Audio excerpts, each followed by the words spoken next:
All right, a lot to get to this week. We're going to talk AEW Revolution. Later on, we'll talk some TNA. But let's start with a couple of deaths in the wrestling world. We start with Ole Anderson. And my first memories of Ole Anderson was definitely, obviously, the Four Horsemen and him kind of being the mouthpiece of them.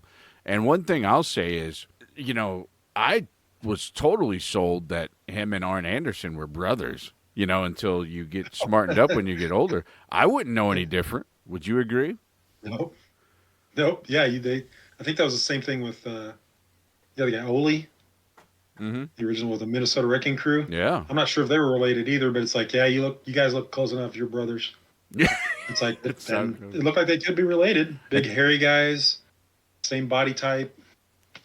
Yeah, Gene Anderson. And then later on, C.W. Anderson. I mean, Oh, yeah. If you got to look, you can be an Anderson. Carl Anderson. Kinda. Yeah, kind of like the metrosexual nephew or something. But anyway, Ole Anderson. He didn't attempt to have any hair. At least all the other Andersons at least had hairs and watched their hairline creep back. Yeah. And the mutton chops. Anyway, Yep. So and Ole Anderson, he seemed a little bit of a curmudgeon in his shoot interviews later in life. Like I don't know if he liked I don't think he liked anybody. No. No, he didn't seem to. Entertaining though. I know that he told the famous story with Cornette is like, he says you're a dumbass, but by virtue of all these other dumbasses showing up, you've kind of gone up in the rankings without doing a damn thing. Yeah. So I was like, that's like Ole Anderson. He served in the Army. I could see that, reaching the rank of specialist, and he was stationed in Germany. So anyway, I ran across some facts about Ole Anderson. We'll run through real quick. Pitched the Black Scorpion angle as a joke. I could see that, and yeah, but they sure ran with it. Yep. He criticized Arn Anderson and Ric Flair's in-ring style. And I have watched videos of him just going, hey, Ric Flair's full of himself. He's not all that good. It's like, don't know about that. Yeah, but you're inside baseball there. The fans like what the fans like. Once cursed out Vince McMahon. Looks like a hero nowadays. Shit, yeah. He was on board early. Put a hit out on Gerald and Jack Briscoe. Ah, the good old days when you could. I kind of remember that. Really? Kind of remember growing up in Florida, watching we get Georgia Championship and Florida Championship Wrestling, whatever. I kind of remember hearing about the hit on the Briscoes. I don't know that it was Gene or Ole or whoever, but I seem to remember that. He would also offer bounties to wrestlers who would break one of the Briscoes' limbs. So he was going for it. Yeah. Told The Undertaker he'd never make it. This is, I guess, the Mean Mark Callis days. Probably. Well, I mean, let's be honest. That gimmick he wasn't going to. Yeah, it wasn't looking too good, was it? I mean, the Heart Puncher's cool. Yeah. Naming Randy Savage. He found inspiration from Ole Anderson, who described him, his in-ring style, as savage. So, that's, with the elbow drops and all that shit, I didn't doubt it. Back then, that was pretty unusual. Ole Anderson was punched by Black Jack Mulligan. You see that? Like, punched him? Yeah, punched him in the face. Like backstage. Punch. I guess at the power plant, if you remember the power plant. Yeah. He would scold Ric Flair for losing matches. I guess he's trying to be a booker. Okay. Wrestlers have pointed guns at Ole Anderson. Damn, he just wasn't a well-liked guy, was he? No. And saw one where he talked about he got stabbed at least 3 or 4 times by fans, too. He was the odd man in the Four Horsemen stable. He wasn't exactly their friends. They were all kind of friends. He was not. He Yeah. wasn't interested in living the limousine riding, jet flying lifestyle. So, then he was eventually kicked out of the group and replaced with Luger. I don't recall that, but I'm not that old. I have to check. I thought he was still there What's when his Luger name? was there. But I thought Paul Roma and somebody else. yeah, I'm not sure. Barry Windham. I thought they were in there way before Luger was. Right. I don't know. We'll have to check. Anyway, so I'd have to check. Ole Anderson. So, Yep. also Virgil or Vincent, whatever side of the wars you were on. He Fucking also, Soul Train Jones. well, there you go. He also passed away, and Yep. that one was kind of shocking. Just he did never seem that like he was that old or anything like that. I would No. later on he became more known for his antics and like out of wrestling persona with the fuck money, and then the meme, the Virgil no one's there to get an autograph meme was huge. Hmm. So, Well, any thoughts on Virgil? I mean, to I, me, I saw a couple of things. no. But go ahead. Oh no, I would just say that they used him as fodder in the Dusty Rhodes Vince McMahon, pissing contest back in the day when he was Virgil Right. and Vincent, depending where he was. A little bit of I mean, kind of a tongue-in-cheek racist thing with Ted DiBiase. What was he supposed to be? Was he the valet? What was he there? Yeah, he was the sort of a valet bodyguard, Yeah, with the right hand man type yeah, deal. money title.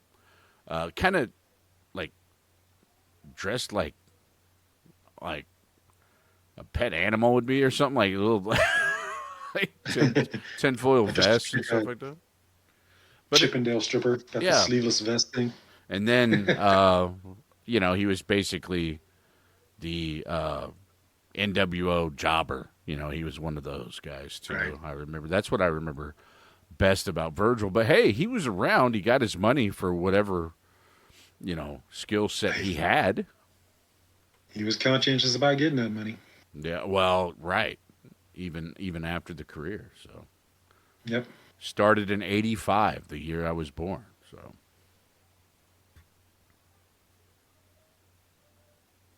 Uh, Speaking of it, you talked about his age. I saw somebody online say he was working everybody, apparently, because he said he was born in like 1961 or something like that. hmm He was actually born in 1952. yeah, that's what it says here. So It he says was, he was 72. yeah. So, but he was trying to. What he told everybody was like almost 9, 10 years later was his birthday. So he was like pushing 40, I think, when he won that championship, the $1 million title. Yeah. But he tells everybody a totally different story. So he's working everybody for the longest fucking time. No, my birthday's my birthday's in 61. No, man. Oh, it says And here he was thought to be 61 by most media upon his death, but his mhm. family and friends revealed he's actually 72. He looked good last time I Yep, seen him. It he didn't did. didn't look bad. Don't need to be racist or stereotypical, but black don't crack applied. Right. He looked really Um, good. he had two Um, strokes. He was diagnosed with dementia.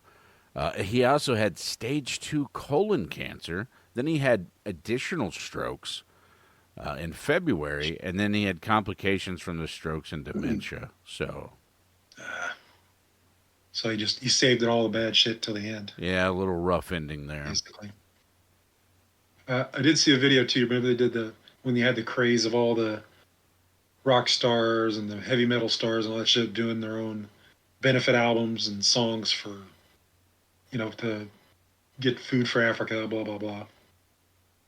They had the wrestling album and they had all the wrestlers out there and they did a video and they're all dressed and clapping hands. Koloff's clapping, Slaughter's clapping, everybody's clapping and singing along. They pan across everybody. Virgil is like not selling it at all.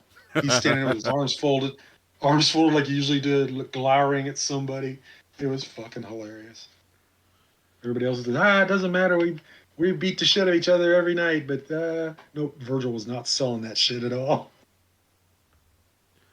We move on to AEW Revolution pay-per-view. We will start with the 0-hour matches.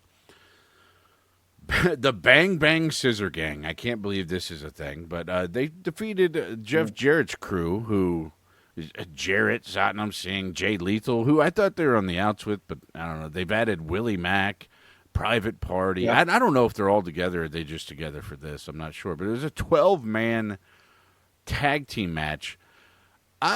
Jay White doesn't need to be in this thing. No. I think it was just a way to get everybody a payday. Yeah. I think Tony's trying to keep everybody, okay, you don't have a match, but at least we're going to throw you some money. You can come down here and have a little fun and whatever. Must be 12-man tags. My goodness. Jesus. Those are kind of rare. You don't see That's those. That's just that's everybody getting their shit in is all that is. Anyway, the Bang Bang Scissor Gang, they get the win, which, they should. I don't know. Is this a thing where Caster's going to flub his raps and they go heel, or did he screw it up and now they're making it a thing? I'm not sure. I don't know. I watched a little bit of Collision, and they interrupted him while he was trying to rap. So they started there, and then, of course, he screws it up halfway to the ring on the pay-per-view. Okay, man. Are you really that nervous? You don't know. I don't know if it's the gimmick at the moment or not, Yeah. Um, It was a goofy thing to get the crowd going. So it was what it was. Actually, this Statlander and Willow Nightingale defeat Julia Hart and Sky Blue. You see, these are the women you see the most, I would say, out of the three shows. You see a whole lot of versions of this match, in my opinion. Right. Willow should be pushed harder, man. She always gets a great ovation. Oh, yeah. I think she's better on the mic than Statlander is, from what I've seen. Yeah, and Statlander and Nightingale, they get the victory there. Nothing too awesome to speak of there. I do like Stokely Hathaway, whatever he does. It's pretty awesome. He's funny. Old Chikara guy also, if we ever get into the Chikara stuff. There's so many AEW tie-ins with them, it's insane. Oh, yeah. Start the pay-per-view off. Christian Cage defeats Daniel Garcia. What's your thoughts on this match? It was kind of, like I said, I'm not familiar with their feud. I'm just getting back into wrestling in general. But it was Christian was dominating for the first part of the match. He was pretty much getting all the offense in, playing all the tricks, screwing with Garcia. But the one thing I did like was where we complain about AEW or TNA, they'll do the pick a body part and work it to try to get an advantage. TNA doesn't do anything with that. They use it to very good effect in this match with Christian's ankle or leg or whatever. Yes, yeah. What you're referring to is Daniel Garcia working the limb and then Christian not being able to do spears and whatever else, and having to pull up while in pain. Trying to run, get some momentum, and it's like he has to hit the brakes because he's in pain. Yeah, obviously a little bit of shenanigans there, but that's Christian's thing. It's and again, unlike TNA where you can see it in a lot of matches, this is you kind of expect it here, and it's not a theme throughout the whole show. So a little bit of shenanigans here. Christian, who he's having a good run. Keep the title on him. The Edge and Christian or Adam Copeland feud that can go away whenever. Let's not rehash. It's cool, but let's not go most of the year doing it still. Either get back together. For one of the new guys. For one of the newer guys, he was conspicuously absent. No, I guess he was injured in the last week or two. So that's like the Daniel Garcia that kind of just got thrown in there last second. So I see. Yeah. So I'm guessing that's why curtain jerked also. Anyway, Yeah. Continental Crown Championship. I was actually surprised about this because since he's also winding down in August. I think he's done. I thought he would win the titles here, but Eddie Kingston defeats Bryan Danielson by pinfall, just shy of 20 minutes here. Good stuff, hard-hitting stuff. Bryan Danielson, he don't really miss either on his matches. No. He puts on a good one. He makes the other guy look good too. Yeah. Were you surprised he didn't win this and get a little run with some championships, or you just I don't know. It seems like they're really kind of high on Kingston from what I've read. And Eddie's in there trying. He's still wanting to have a career for a while. Danielson, with all of his injuries, I think he realizes he probably shouldn't push his luck. Well, and Danielson doesn't need titles to sell a match, so don't get me wrong.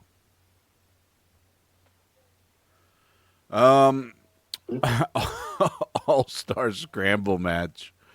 Do you like these? Sometimes I love them in like PWG type stuff where it's just a little bit wacky, just crazy stuff. Yeah. This one was all right. I think the crowd made it though. The crowd constantly chanting meat and meat forever and stuff. The crowd really did good. But here we have some of the participants were Magnus from CMLL. I'm not familiar with him, but Dante Martin, Hook, Brian Cage, Lance Archer, one of his appearances, Powerhouse Hobbs, Chris Jericho, which, okay, that's fine. And then the winner of all of this, is Wardlow, which he was expected to win coming in, so no surprise there. It's kind of hard to, I guess, discuss this if you didn't, take notes, but it was your typical, obviously, spot fest stuff, but it should be. Yes. Yeah, but if there's more than, if you got a trios match, then you structure it to highlight that, and you can probably do some good storytelling in it. But this is like guys that weren't teams. It was more or less a battle royal. I will say, I think it's kind of a shame that Brian Cage hasn't got a little more success here because it looks like $1 million, and he can do some stuff, man. Not saying his charisma's off the charts or anything, but he's okay, and he's got the mouthpiece. If with and he was fun to watch in Lucha Underground a lot too. So I know he can do really well, but it's just not his turn right now, I guess. You would think he's been there a number of years now. I would hope, and Hobbs. Powerhouse Hobbs. When we can talk a little bit about. We don't usually talk about AEW on this show, but AEW, and we'll talk. And I'll bring this up a little bit later here in a few matches. I think they pull the trigger on people way too slow, or they don't pull it at all until they're not hot anymore. You know what I mean? And I'll bring that up. And Wardlow is one of them because. He's saying, where's my title shot? I did this, this, and this. Well, they didn't strike when the iron was hot with him. No. When he was, feuding with Cody Rhodes and beating everybody and, and feuding with MJF and all that stuff. And then he just went away. So that's one of them. And I don't expect him to beat, spoiler alert, Samoa Joe for the title either. So it's real kind of strange with AEW sometimes. Someone will be super hot and they just don't strike when they should. This is my opinion. That seems to be a common thing all around though. Because I know WWE does that a lot. They'll get guys that are like, okay, push this fucker, get him title on him. Yeah, he's like just boiling over right now. Sami Zayn. And then they'll de-push him or put him in a stupid feud or something, and it just kills him. Yep. I've never gotten it. It seemed more like a control game than it was about what was best for business. Next match, Roderick Strong wins the AEW International Championship from Orange Cassidy. I think it's the way to go here. Orange Cassidy's on like every show. I don't know why some people you don't see, and then they overexpose this guy. I mean, he's awesome. Love him. Oh yeah. But every show, because he is just about every show. No, he's a reliable hand, so they think. I guess they would think, put him on. We're going to have at least one good match tonight. Yeah, because he always pulls a good match out of everybody, and people love him. Yeah. So this is maybe one case where they're actually paying attention. I think Roderick Strong. I think he could have a good little run with this title. I mean, he's a hell of a workhorse, man. He can put on really good matches. So I've liked him since the ROH days when I used to watch him. Yeah, and then I still remember PWG when Adam Cole was doing the suck my dick gimmick, and he was wrestling Roderick Strong, and he's suck my dick, and Roderick Strong was like, okay, and Adam Cole's like, oh really? Like, oh sweet. So he starts to take down his tights, and Roderick Strong chops him right in the cock. I don't know why. I loved PWG, man. Fuck. So anyway, I think that's the right call too. Only 12 minutes for that, so that was probably the quickest match. One of the quickest match. Yeah. Tag team match. Okay, so I love Claudio. He can do no wrong in my book. I think he's awesome. I think he's another guy that, I mean, they should give him the ROH title, I guess. They did. But he should have been world champion somewhere by now, and that's just a shame. And he's another guy that no one – I don't get it because he's as good as you can get. John Moxley, I like John Moxley's character. I don't like John Moxley, the wrestler, so much. Just not my flavor.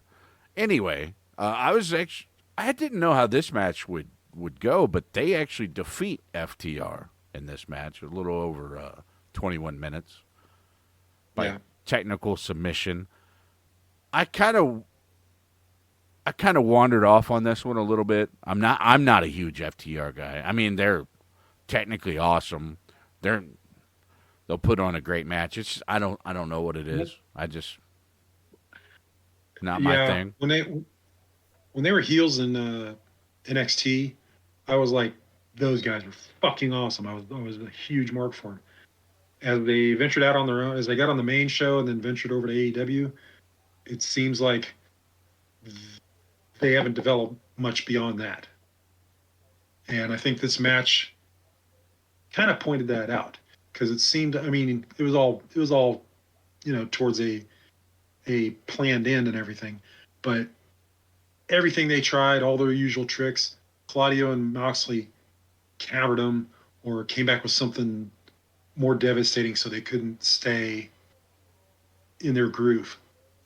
And I don't know if that's an intentional storytelling thing or just how it looked to me, but it looked like they were doing their usual game, but Claudio and Moxley were just outperforming them and springing new shit on them every turn. I have a hunch that with this upcoming tag team title tournament, I bet you FTR gets their win back against Moxley and Cash and Ole here. I bet they do in that tournament. Could be. I think they will. I don't know why. Could be. Well, it depends on if the Bucks want to get in it. I hope so, but you never know. I mean, you hear like the backstage stuff where like the Bucks don't want to win titles, or they always want to put people over, and I guess Tony Khan has to be like, no, you're winning this, and I don't know. Anyway, women's title match. Your thoughts on this as Toni Storm defeats Deonna Purrazzo? I really like Toni Storm's gimmick. I like the fact that they desaturate her side of the screen when they're in the match or in their promo, or they're in color, she's in black and white. I think that's a funny gimmick. But this match was pretty standard. I didn't see anything too exciting about it. It wasn't a bad match. It just wasn't. I don't think it was pay-per-view quality. A little underwhelming, but yeah. Yeah, I don't know where they're going to go with this. I mean, if Mercedes comes in, the former Sasha Banks comes in and just wins it. I wouldn't doubt that. Or maybe she'll No. go on a little bit of a, I don't know, like little dream match scenario thing. I don't know what they'll do. But, yeah, I don't know. The women's division's a little odd in AEW. I'm surprised they had Julia Hart win a title. They actually kind of struck with her when she got popular. So I mean, Right. But I don't know. Who knows? Who knows? And then we get into the final three matches, and these final three matches will rival anything on pay-per-view you've seen. I mean, even AEW. They really loaded it up at the end, and Will Ospreay's debut defeating Takeshita in 22 minutes, and it is a fast 22 minutes because this was awesome, and this is one of the better matches you'll see. I mean, there's no backstory to it. It's just two guys doing awesome wrestling moves, and this guy's really good. That guy's really good. Let's let him fight. And that's all I care about, kind of. I mean, I don't. Well, if you preface it that way in the beginning, that's cool. It doesn't too. So Ospreay's got the reputation. Takeshi's got a reputation. Boom. So the Brainbuster, everyone's talking about that. The Brainbuster spot where he let his kidney kind of scraped down, like what the rope turnbuckle deal. Frogged his back pretty hard. Yeah, and the selling was either really good or that shit did hurt, and I'm pretty sure it hurt. But yeah, you'd have to see it. Sure. I don't know about even the Brainbusters. Seemed like that would suck too if that would have hit. But awesome match. Here I was thinking that the Callis family were going to turn on Ospreay afterwards. I thought that was the way to go. Push Ospreay to the moon because the crowd already loves him, and this crowd was really good. I mean, but you know what I mean. That guy's, his actual personality is kind of goofy and stuff like that. So why not make him a babyface now? He's awesome. I mean, right now I don't know who's doing better matches than he is. I mean, the last 2 years he's owned it. Oh, yeah. So, I don't know. I don't think you put him in that faction's kind of a weird put together faction anyway. You know what I mean? It's kind of odd. Yeah. But anyway, whatever happened to factions all kind of? I'm not saying you got to be in uniform and dress similar, but you know what I mean. You got one dude that's Japanese heritage, and you got Hobbs, big muscled up black dude. Then you got the Australian kid dressing in a tux. They don't even look remotely together. You know what I mean? At least the Adam Cole crew wear the same shirt, or kind of look right. Athletic white guys, cool. They sticking together. I don't know. It's just they don't seem like they're together. You know what I mean? That's just me. Kind of unity of the team. But I will say, and I messaged you after this. I go, man, following this would be a bitch. And quality-wise, there wasn't anything better than this. But what followed it was still awesome enough to where it really wasn't much of a letdown the rest of the night. Three-way match for the World Championship. This is... I am not a Samoa Joe guy. It's just me. I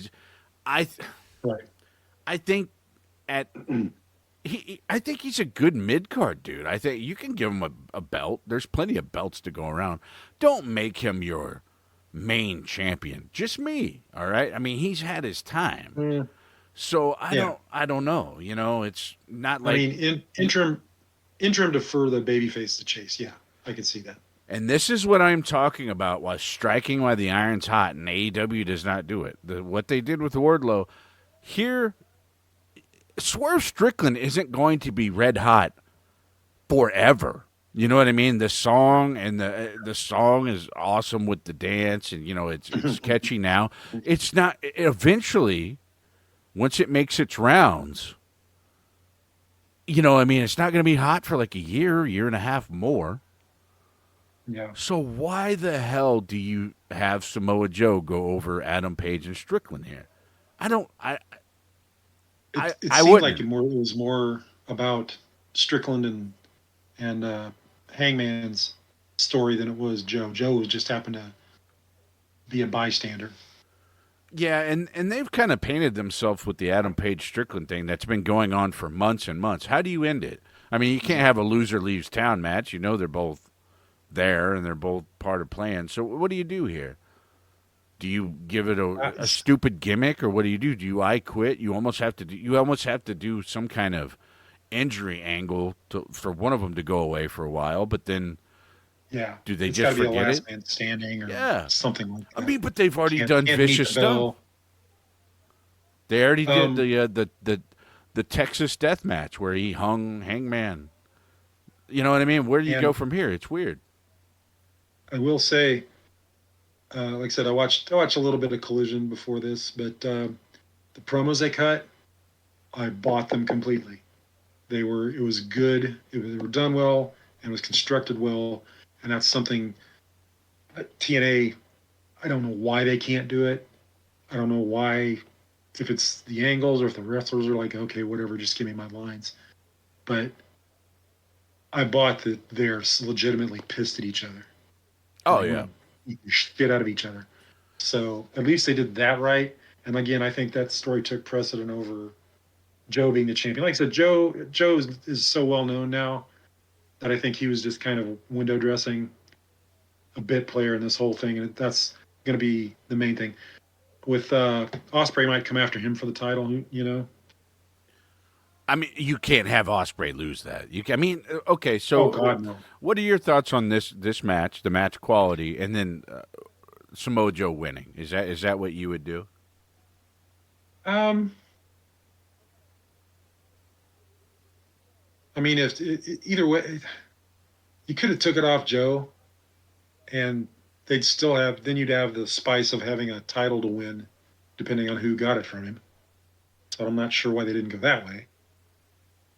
But they might, and again, they might just want it to be like you guys are so obsessed with each other that you're screwing yourself out of the rankings and title reigns, and that kind of shit. So we need to settle this if you guys really want to proceed in AEW, kayfabe. If you want to proceed to the top or keep getting matches, you're gonna have to get this out of the way because it's interfering with both of your careers.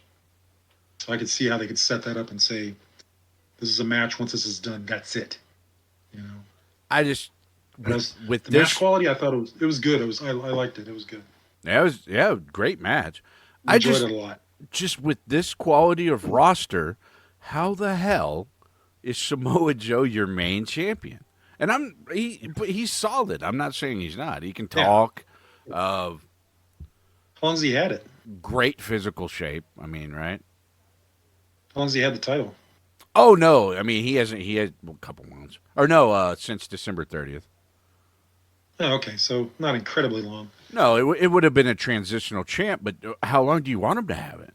Do you want him to have? Really. Should he headline Wembley in August? Mm, well, No. just to have just to give Osprey somebody to beat. Oh well, okay. If Whoever. that's the case, yeah. If that's the Then case, yeah, but otherwise, I like Joe, but like you said, he's been around forever. yeah. I don't know. It makes it sounds like I don't like him, but I like him. It's just I think for the greatest wrestling quality roster we have today, it's just crazy that Samoa Joe's at the top of it. But yeah, it is what it is. Right. Right. And then He's not at the end finally, of his career, but he's gonna be. Hey, he's heading that way. yeah. I mean, he I don't see longevity there, do you? I mean, not with his No, conditioning.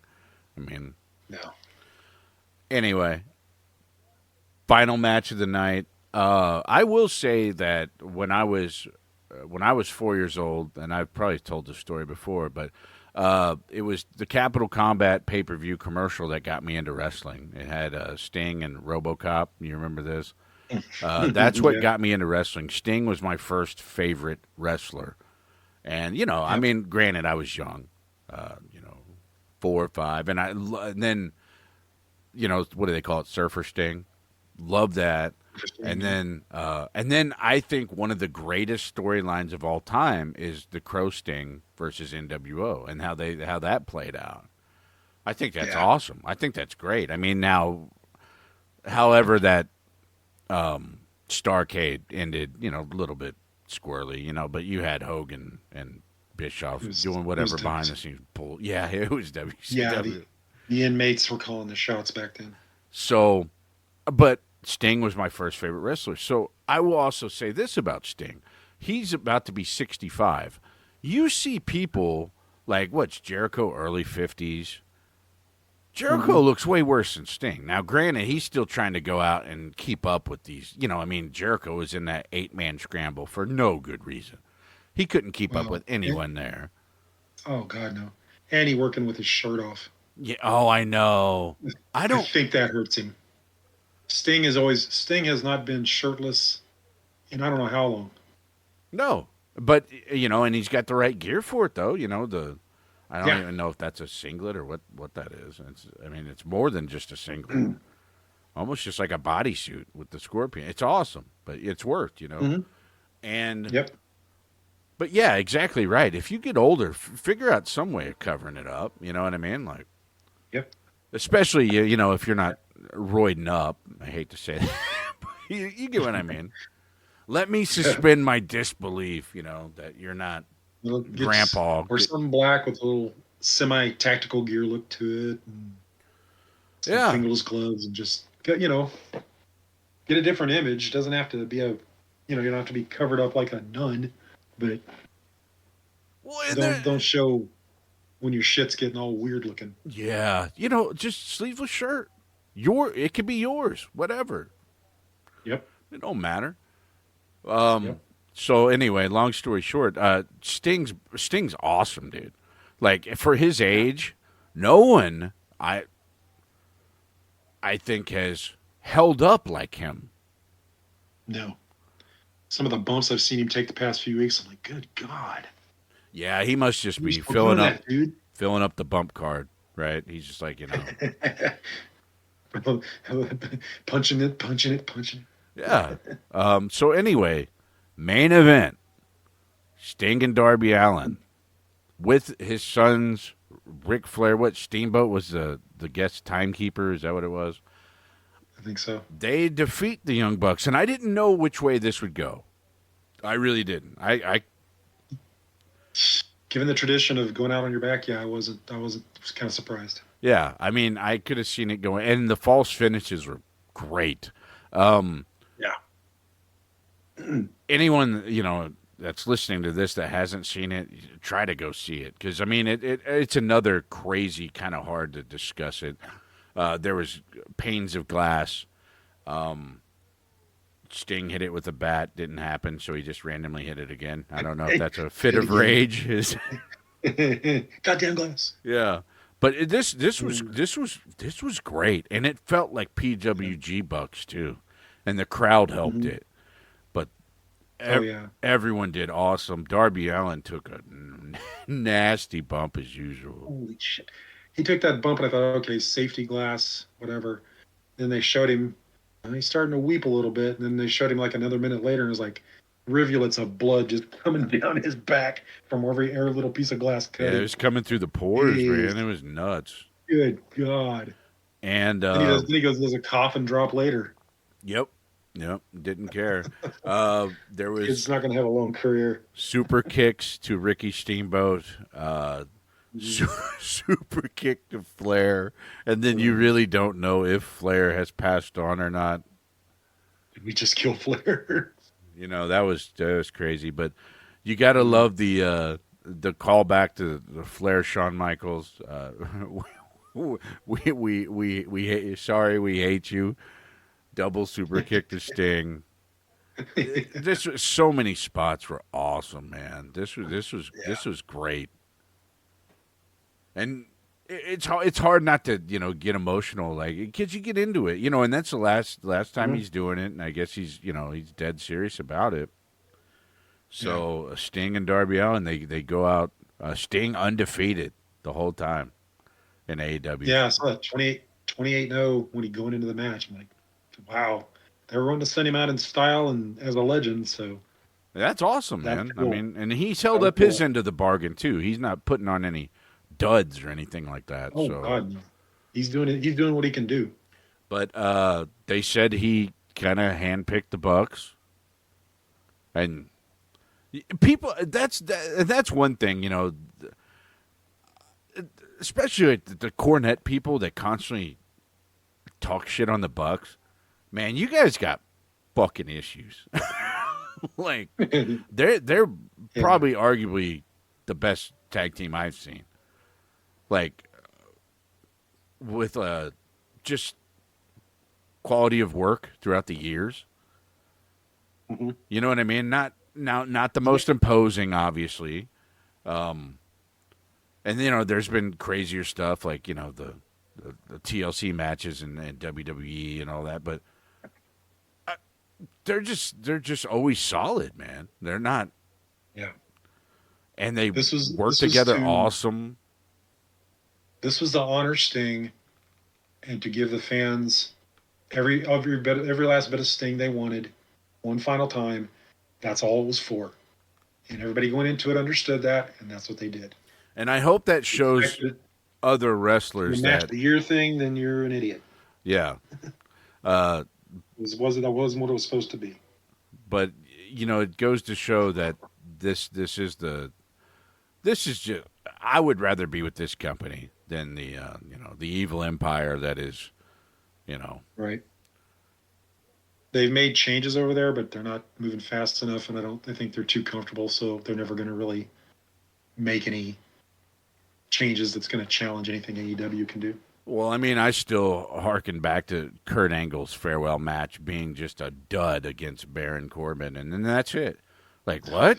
Kurt Yeah. Angle? Or like what? Yeah. That's what we get? Oh, thanks. And then you get people that are like, well, but you know, no, fuck you, fuck that.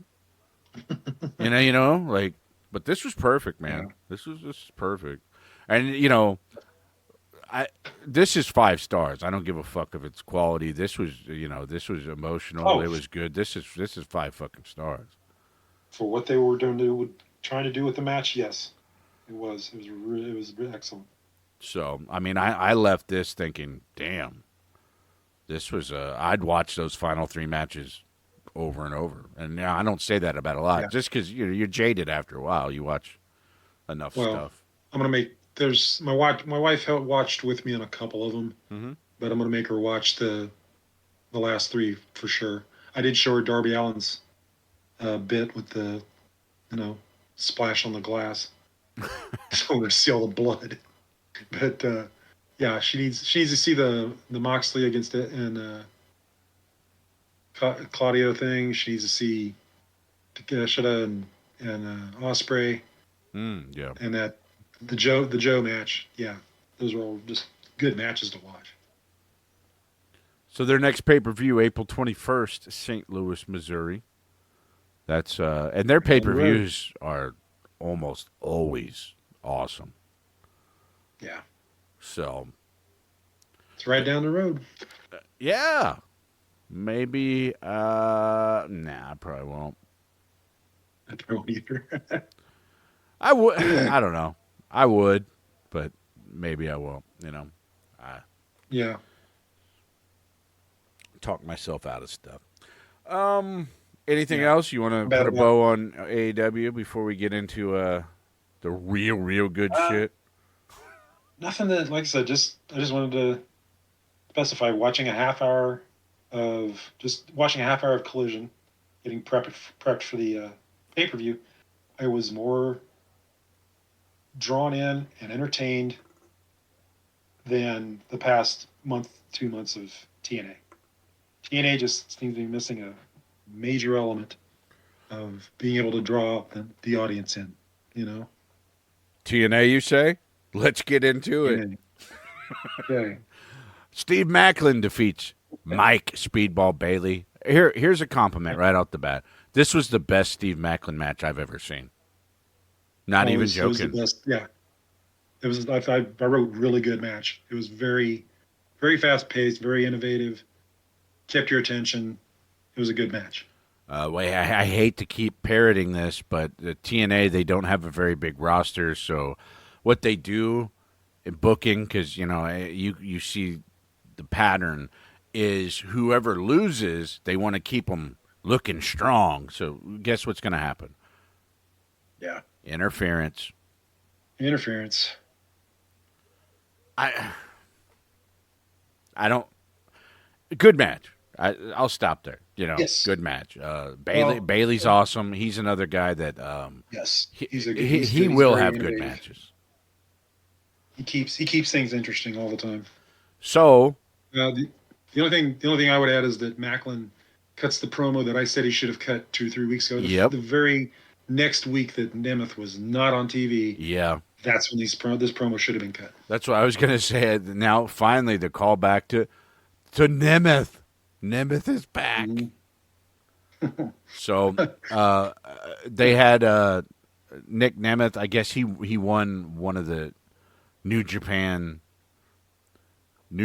titles, because New Japan's getting a little too many titles too. I don't know which one it was. It's a mid card title, but he has it now, and I guess he's gonna defend it there.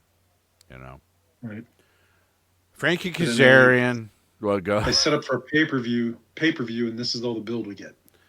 Yeah, and I think, I don't know if it's a pay-per-view or a special or what. I don't know how TNA, because they work a lot of the, they sacrifice and, Soundgarden, Linkin Park.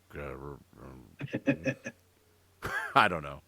But they run a lot of specials, so I don't know which one that's on. I'm sure I just don't pay enough attention. Frankie Kazarian gets past security. They suspend him because he's attacking refs. Which, hey, repercussions. I'm at least, it should be played. It should be played for more than you're barred from the building. No, man, if this dude's gonna fucking attack referees, there needs to be some serious repercussions. I'd even have referees scream periodically if he, like in full view of the crowd, screw him. Say, look, you don't fuck with us. We're the ones who, or have we're the ones who have to keep it down the middle, and if we don't, this is what it looks like. Yeah, or have referees refuse to work his matches, so you got to have a ref do it, or have Santino do it for a while. Do something with it, because they won't. Yeah. Are you trying to book TNA right now? I have to. Somebody has to. Someone's gonna have to. Here's another callback. Jake something's back to winning, and he's back to beating up luchadors. I say it's another callback because I thought he was heading towards, because he won that scramble match, a month, 6 weeks ago, and then he loses to Frankie Kazarian randomly, and then he's not seen. So now they're warming him back up, and he beats Laredo Kid, and I believe he is going for the X Division title against Mustafa Ali, right? I'm pretty sure that's what I heard. Yeah. I was taking Zoloft, trying to get through it. Why am I trying to get through it? Because they're still doing the sound check with Alan Angels. Ugh. And it's getting worse. My comment on this one was capital D dumb. Is it not getting worse? It was stupid. Lights flickering, PCO appearing, and PCO, by the way, I know Ospreay Takeshita was awesome. Sting retiring was awesome. But PCO is my wrestler of the week. Okay? He punches Alan Angels. Alan Angels is, not only does this show suck, but they're making Alan Angels just look like he's, void of any talent or winning, too. He just looks like an idiot. He's the punching bag of the week. So, Khan and PCO is just, it's never going to end, and I'm not here for it. Nope. Here's another callback. Hendry and Rich Swann defeat AJ Francis and Diener. This is another thing that got started with the Cheeto thing, right? Or what was it? Cheez It Champ. Cheez It Champion. And then it went away. Yep. And then there was no blow off to it. So we were wondering. So these few things that they're calling back should have been already blown off at the pay-per-view, one way or another. But it's TNA, so we don't know. Francis looked terrible here. Oh yes, yes.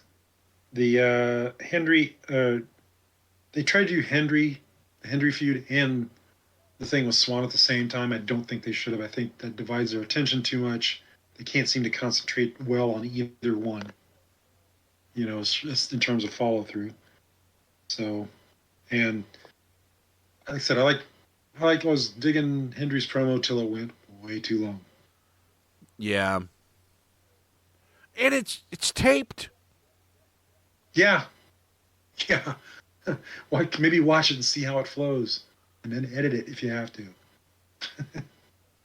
I think like Lance Storm's on this creative. I think he's on the creative team, or he's a producer or something. Huh. You can't tell by some of these matches. Say something, Lance. Their Uncle Phil chant. That was the best part of this whole thing. How do you come back from that? Oh my God! So yeah. Anyway, that's a feud I'm not here for either. Decay promo on the other goth I don't think team. It's a good match. I don't think AJ and Swan is a good match. I'll just leave that at there. But yeah, the Decay promo was overacting 101. I don't believe either of their characters. Where, like I said, with Tony Storm, he does it so well, even though it's goofy and over the top. I buy it more and I like it more. These, do we need another goth girl with too much makeup and piercings in wrestling? Oh, okay, in wrestling. Okay. Well, yeah, in wrestling. In society, sure. Sure. Why not? Yeah, why not? Sure. Okay, real quick, they announced the signing of Alex Hammerstone. It's a good fucking signing for TNA, and he looks awesome. He's really good too. Yeah. There was more signings. WWE signed. What's his nuts? Sean Spears. What's his name in WWE? Yeah. 10. Yeah. I remember. They signed him, and I forgot who else they signed. WWE signed a couple people, Sean Spears and I forget who else. TNA signed Hammerstone, and then AEW is they're looking to debut Okada and the former Sasha Banks. So who's winning on signings here? I mean, I think that's pretty obvious. But I forget what the other WWE signing was. It was Sean Spears and somebody. I just can't remember it at the moment. Oh, maybe it's. I did hear they might be signing Jacob Fatu, another, but that would be pretty good. But I mean, he'll be handicapped. But anyway, and then they say Hammerstone will be facing Josh Alexander. They have fought before. Good match. This is how you use Josh Alexander. I don't know about constantly beating Hammerstone, but anyway. And then, could you decipher what the hell the Dirty Dango Josh Alexander stuff was about? Yeah, I don't know. It's like Dango came on there and was trying to, pimp some of his stuff, wrestling school or whatever, and Alexander was pissed at getting interrupted, so he said, "Oh, cool, you're looking for a match? You got a match next week." Okay, and Dango looked like he was didn't really want the match, so I don't know. It just all seems so aimless and silly. Mustafa Ali celebration. Thoughts on this? Nothing new here is what I wrote. Yeah, here's the problem with TNA. You have this is what you get in a row, and this is the problem, because you do have good matches, But this is what you got in a Yes. row. You got Hendry, Swan, Francis, and Diener. That was not good. Then you get the Decay promo. Don't care. Then you get the Josh Alexander Dango stuff. Not good. Then you get the celebration thing. Not very good. That's too much stuff in a row. That's not very good. No. They're not even So what do you spreading do? that out. And it's the meat of the So- show. What do you do after that? You have Ash. a new Ash Elegance segment, and then another post Ali Yeah. segment crap. Yeah. It's like, Oh, it keeps going. Zaya Brookside and Yeah. it's Tasha Steeles. I don't even think that match ended. I have to look real quick. double count out, Double count. Yep. double count out. And then Jordan Grace comes out and says, "I just fight both of you." It's like, you guys are so pathetic. The champion doesn't care if she has to fight two people at once. Yeah. Could you imagine that? Mike Tyson, like, I'll take on three of you. And like, no. No shit. No. Just silly. And then you want to keep going? Rhino, Crazy Steve again? See, I didn't even write that down. You were over it at this point. Crazy Steve. Done. No one cares. No one will.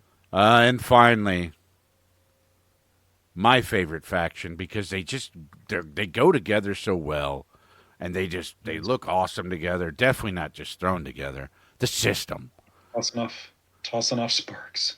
Moose, Eddie Edwards, Brian Myers, and then Eddie Edwards' gussied up wife, who just doesn't even look like she would even be in the wrestling business. She's out there. They defeat Eric Young, Bay, and Austin.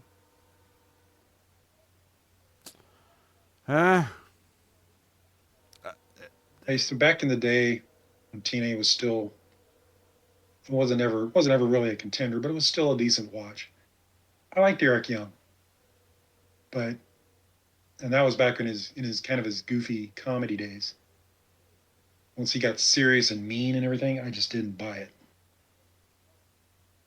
And I don't care to see him too much anymore. He doesn't do it for me. Radical. He doesn't do it for me. Without a radical gimmick change of some sort that he can really get into, I don't care. This is setting up Eric Young Moose. Just excitement level on that. No, there is Just none. a no.